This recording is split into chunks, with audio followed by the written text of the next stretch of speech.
Where's Don? He's not here right now. Can I help you? Come with me if you want to drink great wine. Well, I have a lot of great wine right here.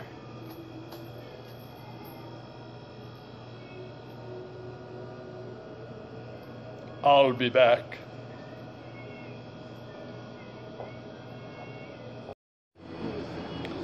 Hey there. Hi. Hi, I just wanted to check. I just came by. Was there anybody in here looking for me a little while ago? Yeah, there was some strange guy. Who was he? Well, you're probably not going to believe this, but it was actually me coming back from the future. And it's me coming back to tell me what the wines to buy today are that will be great to drink in 10 to 20 years. So, but yeah, I'll catch up with him a little bit later. He's a little strange, but I know how to get a hold of him. Speaking of wines, let's jump into the new wines for the month. We've got two great wines for you today. First wine I have is from the Spanish region of Rioja Braxis. It's an Albarino blend. Really a nice wine. Albarino, if you're not familiar with it, has a nice sort of a floral characteristic to it. And the nice thing about this wine is it's actually a blend. They've actually added a couple of different grapes in there. And the one thing I really liked about the wine was the fact that those addition of grapes really added just sort of a body and a substance to the wine, a little bit more than just a light, fresh, refreshing type of wine like Albarino is. Interestingly, I do have the Albarino from this same producer, Terras Gauda, on the shelf, but I really like this wine more as the wine for the month because, like I say, it was a little bit richer, fuller, great wine for cheeses, shellfish, seafood, that type of thing, and even some sauces because it will stand up to that quite a bit. So come on into the shop. $15.99 is our sale price on this wine. We've got plenty of it. It's already there. So come on in and take advantage of that when you get a moment. Our second wine is from Portugal.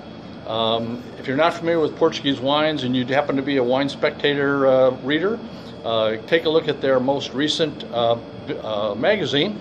Has a very nice area or a very nice article about Portugal and the wines. The great thing and interesting thing about Portugal is most of the vineyards out there really were set up to be, in essence, true field blends. They were just planting grapes and they didn't really care too much about what grape it was. So a lot of the fields are actually planted with a number of different grapes, so when they're picking them, they're picking all different types of grapes. And this wine is sort of a field blend. There's actually 4 different grapes on it, all indigenous to Portugal. The thing I really loved about this wine was just the essence of it. You get nice dark red fruit in the wine. You also have a substance to it, which is really phenomenal given the fact that this wine, only about 5% of this wine sees any kind of oak aging on it whatsoever. And you'd think as big as this wine is, but like I say, nice tannins integrated throughout the wine, that it would be a much heavily oaked wine, but it really isn't. So it's really a nice wine, a nice richness to it, stand up just about against anything you might have for dinner. So like I say, great wine. It's from Quinto de Crasto. Is the producer. Some nice wines. I think this one was rated 91 points by Wine Spectator.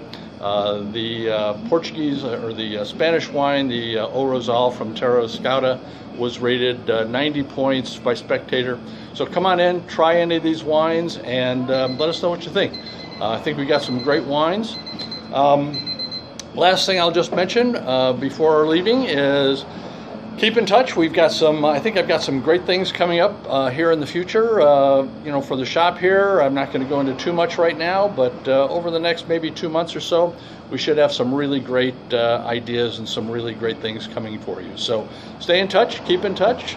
Come on in, grab a couple of these wines, let me know what you think of it. And until next time, cheers.